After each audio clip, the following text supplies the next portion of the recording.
오늘 영상 잘 보시면 내가 이래서 드리블을 할 때마다 욕을 먹었구나 라는 것을 확실히 알게 되고 이때에 맞게 드리블을 할 수 있는 의식을 가질 수 있게 될 겁니다. 안녕하세요, 박항태입니다. 저번 시간에 배우 드리블을 통해서 1대1 돌파의 확률을 높이는 방법에 대해서 알려드렸는데요. 이런 원리와 개념을 담고 있는 영상들은 조회수는 많이 안 나오겠다라고 생각을 했습니다. 그런데 의외로 꽤 많은 분들이 영상을 보시고 좋아해 주셨어요. 그래서 전 솔직히 희망을 느꼈습니다. 아마추어 분들 중에서도 겉으로만 축구를 하는 게 아니라 제대로 된 원리와 개념을 알고 하시려는 분들이 많으시구나, 타자차와 결이 맞는 분들이 많다는 것을 느끼게 되었습니다. 솔직히 저의 주종목은 드리블, 슈팅, 킥 이런 기술적인 게 아니라 축구에 있어서 꼭 알아야 하는 어떤 원리와 개념적인 것들을 알려드리는 것이 제 주종목입니다. 저는 이런 거에 연구를 많이 했어요. 그래서 앞으로 축구에 깊이가 있으신 분들을 위한 영상도 많이 담아드려야 되겠다 생각을 했습니다. 그래서 오늘 영상도 그와 같은 영상인데요. 이번 영상은 1대1을 언제 해야 효율적으로 해 나갈 수 있는지 알려드리겠습니다. 긴 거 별로 안 좋아하시니까 최대한 짧고 쌈박하게 핵심만 찝어드리겠습니다. 이번에도 제가 실전에서 뛰는 영상을 곁들여서 설명해드리겠습니다.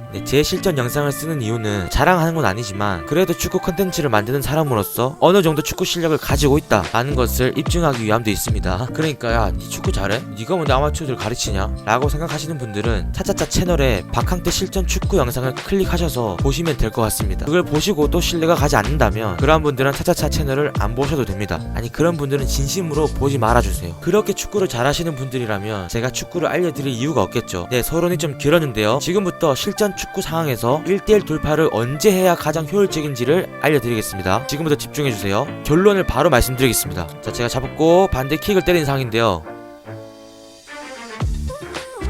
자, 언제 1대1 돌파를 시도해야 되냐? 바로 반대 전환으로 온 킥이나 패스를 받았을 때 그때 1대1 돌파를 과감하게 시도해야 됩니다. 방금 보신 이 같은 상황이죠. 왜 전환된 킥이나 패스를 받았을 때 1대1 돌파를 시도해야 되냐? 바로 이때야말로 진짜 1대1이기 때문입니다. 자, 이게 무슨 말이냐면 많은 아마추어 분들이 1대1 돌파를 한답시고 하지 말아야 하는 때 드리블을 할 때가 많아요. 자, 우리가 축구를 하게 되면 후방 빌드업을 하죠. 예를 들어서 빌드업을 하다가 오른쪽 방향으로 볼이 투입됐다고 칩시다. 오른쪽으로 볼이 투입이 됐을 때 두세 번 정도 패스를 주고받다가 전환이 되면 상관이 없는데 두세 번이 아니라 6번, 7번 한쪽에서 볼을 계속 주고받는 경우가 생기죠. 그렇게 한쪽에서만 볼을 주고받는 경우가 생기게 되면 상대 수비수들은 어떻게 할까요? 당연히 볼을 돌리는 쪽으로 압박을 해오겠죠. 이 조금씩 볼이 고립된 쪽으로 압박을 해옵니다. 막 타이트한 압박이 아닐지라도 상대가 빌드업하는 방향 쪽으로 쏠릴 수밖에 없게 돼요. 아니, 조금씩 땡겨가지 않으면 어떻게 될까요? 빌드업 한 팀은 쉽게 경기를 풀어 나갈 겁니다. 그래서 수비 한 팀은 빌드업 안쪽으로 조금씩 쪼아 나갈 수밖에 없습니다. 이건 모두가 아는 기본적인 상식이죠. 근데 여기서 아마추어 분들이 놓치는 게 있어요. 1대1 돌파를 언제 해야 될지를 그때를 잘 구분하지 못한다는 거. 이게 가장 큰 문제입니다. 아무 데서나 막 1대1 돌파를 시도하는 분들이 계세요. 제가 말씀드렸죠. 드리블은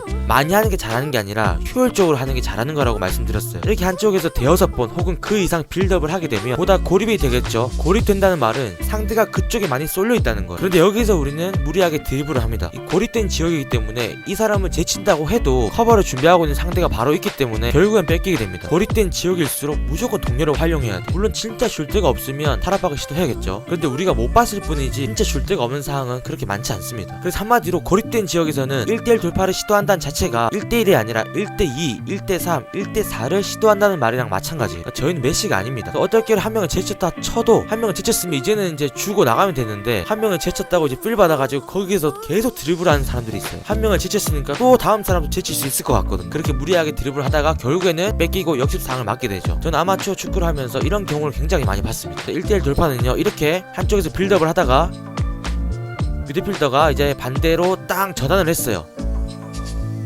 자, 이 상황에서는 그 누구의 눈치도 보지 않고 과감하게 돌파를 시도하는 거예요. 아까 고립된 이 상황과 지금의 상황은 완전히 다르죠. 이 1대1 돌파는요, 내가 이 한 사람만 벗기면 돌파든 크로스든 나올 수 있을 때 하는 거예요. 이렇게 고립된 지역에서 반대로 전환이 됐을 때 상대 수비수들을 보세요. 보이시나요? 아까와는 다르게 상대 수비 간의 거리가 굉장히 멀어졌죠. 아까 고립이 되어 있을 때는 상대 수비 간의 거리가 굉장히 촘촘했어요. 그러니까 돌파를 해도 바로바로 커버가 들어오기 때문에 힘든 거예요. 근데 반대로 전환이 됐을 때는 보시다시피 빠르고 과감하게 돌파를 시도한다면 이 돌파가 성공만 되면 굉장히 좋은 찬스를 만들어낼 수 있는 상황이 되겠죠. 왜냐면 상대의 수비와의 거리가 멀기 때문에 커버하기가 쉽지 않은 상황이에요. 이래서 1대1 돌파는 언제 해야 가장 효율적이라고요?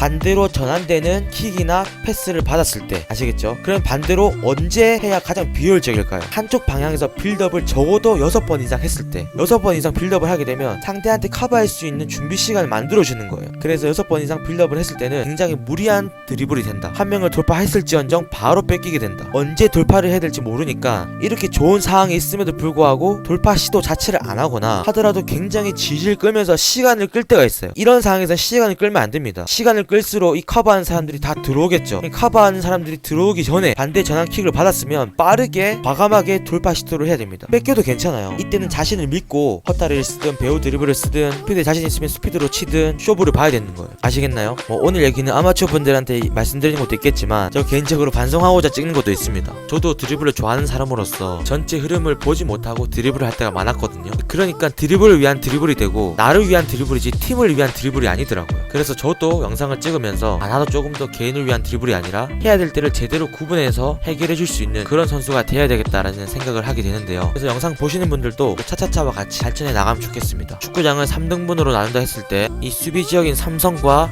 미드 지역인 2선, 이 3선과 2선에서는 보다 동료를 활용할 수 있는 팀플레이 위주로 경기를 해나가시고 공격 지역인 1선에서는 방금처럼 상황이 된다면 그리고 본인이 능력이 있다면 과감하게 돌파를 시도해서 해결해줄 수 있는 선수가 되면 좋겠습니다. 여러분 끝으로 진짜 중요한 얘기를 하고 마치겠습니다. 이 실전 축구를 잘한다는 게 뭘까요? 드리블을 잘하는 사람, 슈팅이 좋은 사람, 킥이 좋은 사람, 물론 이런 부분도 중요하겠지만 제가 제일 중요하게 생각하는 부분이 뭐냐면 이 경기가 지금 어떻게 흘러가고 있는지 그 전체 흐름을 볼 수 있는 선수, 이 볼이 어떤 상황에서 나한테 왔는지 그 현상만 보는 게 아니라 전체 맥락을 볼 수 있는 선수, 이런 선수가 전 실전 축구의 초고수라고 생각합니다. 네이마르 턴을 써서 3명을 제쳤고 무회전 슈팅으로 골을 넣고 이런 걸 잘한다고 축구를 잘하는 게 아닙니다. 축구는요 정말 많은 요소를 담고 있습니다. 그래서 차차차는 스킬뿐만 아니라 이런 원리와 개념, 전술, 축구에 대한 심리, 실전 축구를 잘하기 위해서 필요한 알짜배기를 다 알려드릴 거예요. 제가 연구한 거 아직 시작도 안 했습니다. 그러니 차차차와 함께 하셔서 실전 축구에 필요한 모든 것들을 다 배워가시길 바랍니다. 생각보다 영상이 좀 길어졌는데요. 볼 사람은 제대로 보시겠지라는 마음으로 저는 여러분들과 이런 문화를 만들어 가고 싶었어요. 영상도 끝까지 봐주셔서 감사드리고요. 영상에 도움이 되셨다면 좋아요를 눌러주시고 응원의 댓글까지 함께 해주시면 감사하겠습니다. 자, 그럼 아마추어 모두가 광안동 손흥민이 되는 그날까지 차차차가 함께 하겠습니다. 축구하자.